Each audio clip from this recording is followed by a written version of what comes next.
Have you ever felt like you're working your butt off at the gym, but the scale just will not budge? It's one of the most frustrating feelings in the world. Well, today, we're going to dive into the surprising science to figure out exactly why that's happening.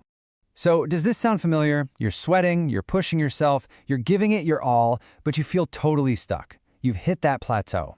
Well, it turns out the reason might have less to do with how hard you're working and a whole lot more to do with how your body is actually fueling that workout. And that, right there, leads us to what you could call the workout paradox. It's this strange situation where all that intense effort you think is helping you might actually be working against your fat loss goals. Now, before we really get into the nitty-gritty, you need to understand something. What we're about to talk about isn't some new fitness trend or a theory. This is based on the fundamental laws of human physiology. And when it comes to these rules, there are literally no exceptions. Okay, so it really all comes down to understanding your body's fuel hierarchy. Just think of it like a really strict chain of command for where your body gets its energy. It doesn't just grab fuel from anywhere, it follows a very, very specific pecking order.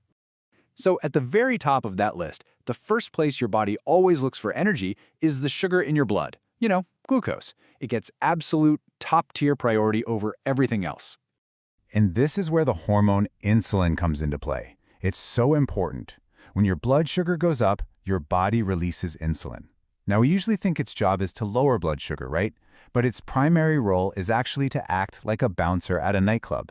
It basically shouts, "Everybody stop, we've got sugar to deal with," and it completely blocks your body from using any other energy source.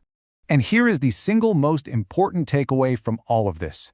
If insulin is high in your system, it is physiologically impossible for your body to burn fat. Period. The door to your fat stores is slammed shut and locked. Your body has to burn through all the available sugar first. So let's look at the whole sequence step by step. First, your body burns through whatever sugar is floating around in your blood. Once that's all gone, it moves on to level 2, something called glycogen. Glycogen is just sugar that's been packed away and stored in your liver and muscles for a rainy day. And here's the number that changes everything. Your body only has about a 20-minute reserve of that stored glycogen. That's it. Think about that. It's an incredibly small backup tank of fuel. So once those 20 minutes are up, your body is forced to make a pretty serious choice about where to get energy next. And it's right here, at this exact decision point, where most of us, with the absolute best intentions, make the single biggest mistake when we're trying to lose weight. Okay, so that 20-minute glycogen reserve is totally empty. Now what? Your body has two options left. It can get energy by breaking down your lean muscle, or it can get energy by breaking down your body fat. When it's under a ton of stress, which one do you think it's going to choose? The answer is actually pretty shocking, and it all comes down to one thing: speed. To convert your lean muscle into usable fuel, it only takes your body about 3 minutes. But to convert your body fat into energy, that process takes 5 hours. The difference is just staggering. So, when you're in the middle of a high-intensity workout, you're pushing it, you're breathing hard, your body is screaming for energy right now. It doesn't have 5 hours to wait around. It's going to take the path of least resistance, that 3-minute option. It literally starts to break down your own hard-earned muscle for fuel, and that just traps you in this super frustrating cycle. So, if going all out isn't the answer, then what is? Well, the solution is a really simple but powerful strategy. It's called 30-30-30, and it's designed to work with your body's physiology instead of fighting against it. All right, the first part of this rule is simple. It all starts with the number 30, as in 30 grams of protein. The second 30 is all about timing. You need to get that protein in within 30 minutes of waking up. Now, this is crucial because it fires up your metabolism and it gives your body a fuel source that isn't sugar. And that helps keep that fat-locking hormone, insulin, nice and low. And the final 30? Well, you guessed it. That's for 30 minutes of cardiovascular exercise. And you do this right after that protein meal.